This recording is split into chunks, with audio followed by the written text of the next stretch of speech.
The Berenstain Bears and the Slumber Party by Stan and Jan Berenstain. Sometimes little bears' good behavior ends when they pack their pajamas and stay over with friends.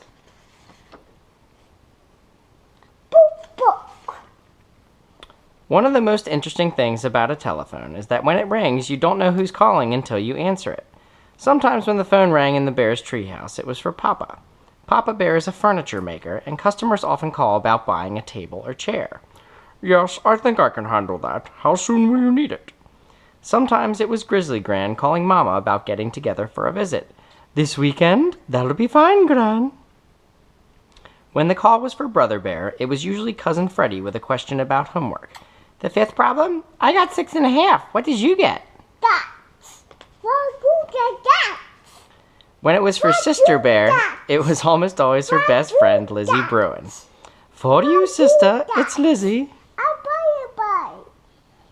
And Lizzie almost always had some big idea. A tea party for all their stuffed animals, going to the attic and dressing up in grown-ups' clothes. That is Farmer Ben. Or organizing a sorority and using Farmer Ben's old chicken coop as a clubhouse. Yeah. With permission, of course. "It's okay with me, but I think I should warn you." What are they saying? P.U. But today Lizzie was calling with her best idea yet. "A slumber party? Tonight at your house? Great idea," said Sister. "Just a few of my dearest friends," Lizzie continued.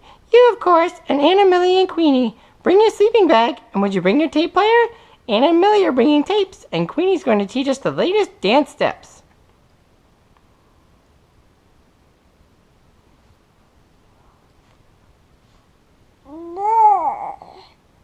Hold on.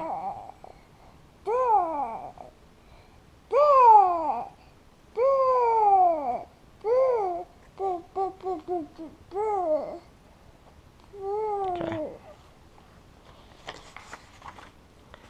"I don't know," Mama Bear said later.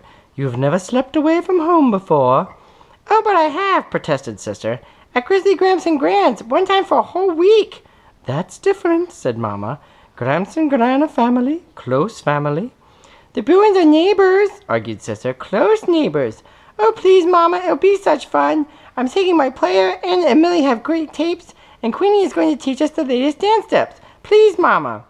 "Oh, I suppose it's all right," sighed Mama. "Come on, let's start getting you organized for this slumber party."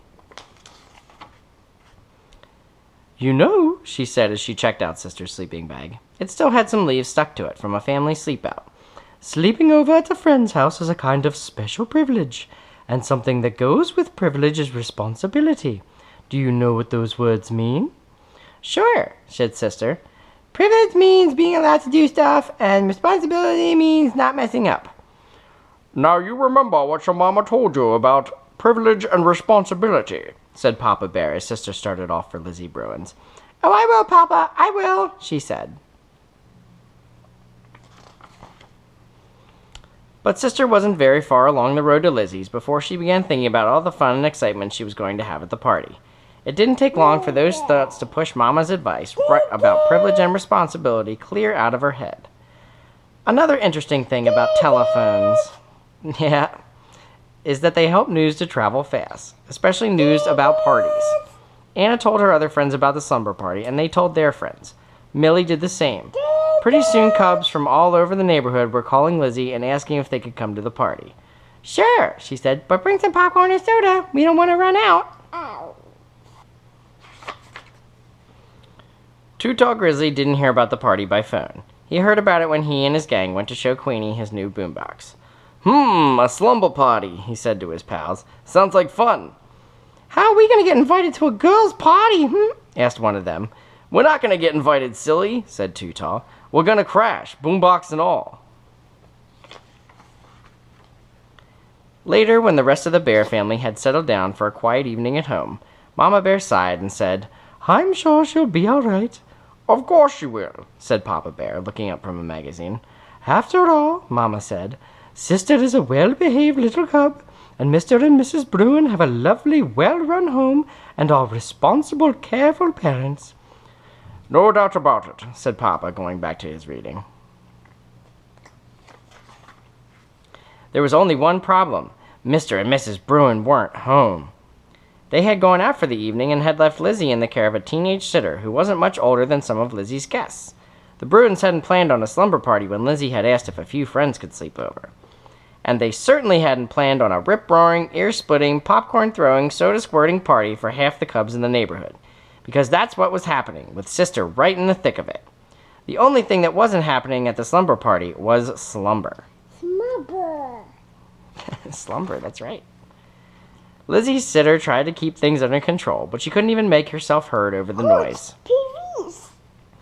You never heard such a commotion. Police. He is calling the police. Some neighbors up the road had never heard such a commotion either. Yes, the police, that's right. They called the police. The chief sent Officer Marguerite to investigate. She reached the Bruins' house at the same time Mr. and Mrs. Bruin were returning home. Well, things calmed down pretty quickly after that. The party was canceled, parents were called, Lizzie was sent to bed, and an angry and disappointed Mama Bear came to take Sister home. "I'm angry and disappointed," said Mama Bear as they walked home through the night, "after all the things I said about privilege and responsibility." Sister was grounded and sent to her bed, doubly grounded, which meant she had to stay in her room doubly grounded. She had to stay in her room for a day and in the house for a week. "A pretty harsh punishment," commented Papa Bear a little later. "Not harsh at all," said Mama. You should have seen the Bruins' living room. Popcorn stuck to everything, soda all over the place, lamps knocked over, an absolute disgrace. And after all I said about privilege and responsibility. That's really good, bud. "Sister does have to share the blame," said Papa, "but she didn't do it all by herself. It was one of those situations where one thing leads to another, and things get out of control. But you know, my dear, privilege and responsibility aren't just for cubs, they're for parents, too." "Cushions all strewn about," said Mama. "It's a privilege to have cubs, and with privilege goes responsibility," continued Papa. "So we're partly to blame, too. When Lizzie invited Sister to the slumber party, it was our responsibility to call the Bruins. If we had, we'd have found out they were going to be out for the evening, and the whole thing would have been nipped in the bud." Said Mama thoughtfully. The next morning she canceled the grounding and took Sister over to the Bruins to help clean up. Anna, Millie, and Queenie had come to help too. "I know what," said Lizzie, as full of ideas as ever. "Let's make this a cleanup party."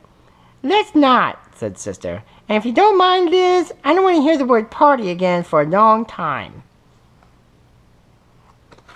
Book. The end.